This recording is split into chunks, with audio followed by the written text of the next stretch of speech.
mga kapuso, ako po si Luis de los Reyes at makakasama niyo po ako ngayon sa 2-part episode ng Kapuso Fearless Forecast 2015. Kung gusto niyo malaman what's possibly in store for your Chinese zodiac, keep watching today. May kasama tayo na feng shui expert and advisor na kaibigan na rin ng gmanetwork.com. 11 years na siyang nagpa-practice ng professional feng shui. He practices modern and practical feng shui, and he graduated from feng shui schools under Grandmaster Lilian Tu of Malaysia and Raymond Law of Singapore. Mga kapuso, let's welcome Mr. Johnson Chua! Yay! Hello, sir! Hello. So, Sir Johnson, huwag na natin itong patagalin. Ano po ba ang overall forecast nyo for this year of the sheep? Okay, originally, this ship is a special, no? It's a wooden ship. Pwede natin sabihin na generally, this year will be a good year. Okay? Kasi as we go on the mga forecast readings, binibase natin sa mga elements of the year. And this year is the only year na kumumpleto lahat ng 5 elements. So, pwede natin sabihin in terms of increasing the money luck, okay, sa mga nagnanegosyo or mga nagka-career, chances of lalo pang lalakas ang pera natin ngayon. So, maganda mag-open ng business ngayon. Yes, so it's a good year to open business. Ganun talaga. Especially yung mga business na syempre maraming klaseng category din ng business, may wood, may fire. Mga wood and fire, they're going to the prosperous side, okay? Especially like yung mga related sa mga, like fire, which is mga showbiz, advertising, mga ganyan. Medyo pasok sila for the year. And wood naman is anything related to networking or mga services, it's also good for the year. Ganun siya. Medyo mag-ingat lang ng konti is mga related sa water. So, water. Yeah, water is like yung mga transportation or yung mga related sa mga communications, yung mga ganun. Yung mga call center. Call centers, originally medyo halo sila ng communication and fire because they're more on using the modern way of technology. So, alam niyo na kung anong pwedeng business. Mag-artista kayo this year, maganda yan. Bukod sa business side, yung politics.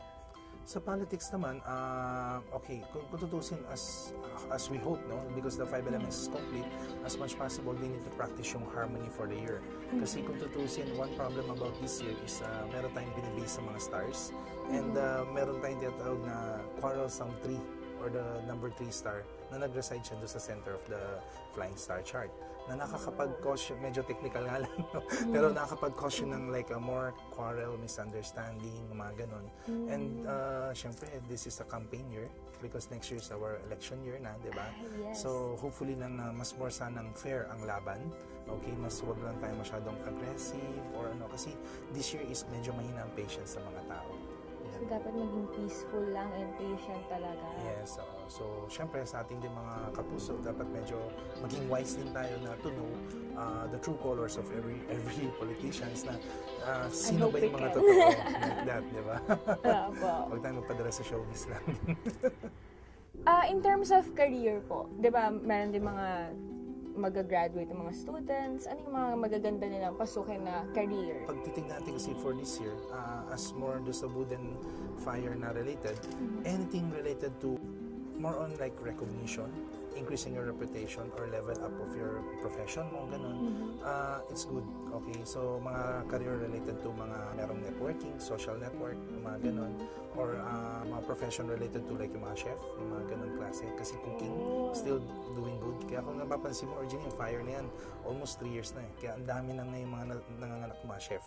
Diba? Ang dami ng tao nag-aaral ng pag-chef, diba? Pagluluto. Magdatayo ng restaurant. Pagdatayo ng restaurant. And ang daming klase mga iba-ibang creativity in terms of pagkain, diba? Meron ng bus restaurant. Meron mga fusion na sila. In terms of health naman po. Yeah, sa health naman for the year, no, it's more about emotion ang dapat natin babantayan. Kasi kung tutuusin this year, with the 5 elements is complete, it's a good healing year. Ibig sabihin kung may mga sakit ka, this is a good year to heal yourself. Pero ang problem lang ng this year, kasi sabi nga natin about sa quarrelsome tree, it can cause emotional problem. So, pwede kong sabihin na kung ano man ang sakit na mararamdaman mo for this year, sigurado may kinalaman ng emotion mo. Like stress. Okay? Yeah, like stress. Oo. Pero doon sa stress, we need to understand 4 kinds of stress. Merong psychological stress, emotional stress, physical stress, di ba yung sa mga work, okay? And then also the other one is yung mental stress. So, more on kailangan positive thinking, di ba? Tapos, avoid frustration or depression, yung mga ganun. Mga anxiety attack. Yeah, so yung mga ganun. And then, kasi sometimes yun na nagkakos kung bakit tayo nagkakaroon ng health problem. In terms of love and relationship naman po, meron pa bang ikakasal this year? Kasi ang dami na naka-line up ng mga artista na ikakasal. Meron pa bang susunod?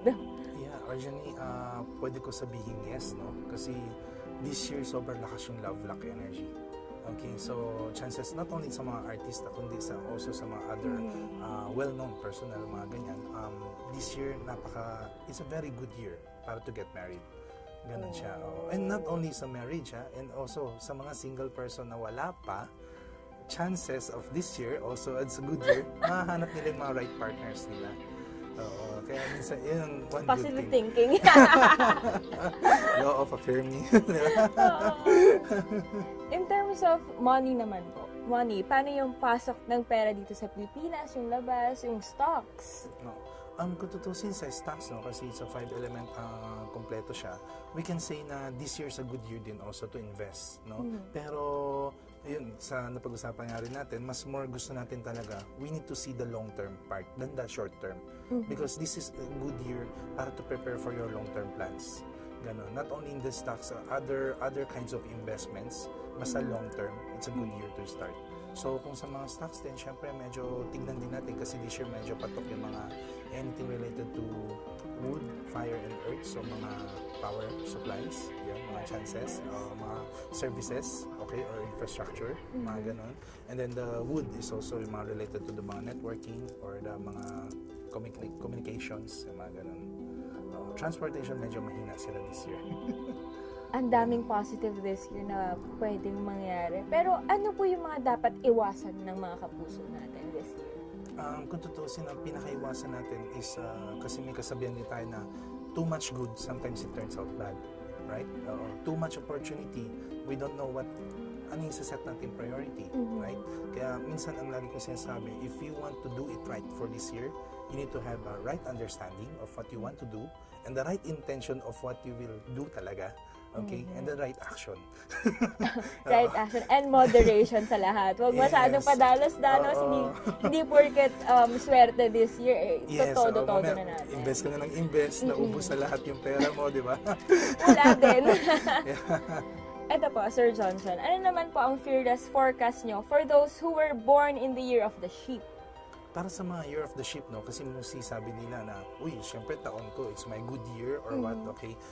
In feng shui style kasi, mostly if it's your own year, it's a medyo challenging year. Okay? Kaya sa mga people who are born in the year of the sheep, mapapansin na this year is maybe a bit medyo challenging. Okay?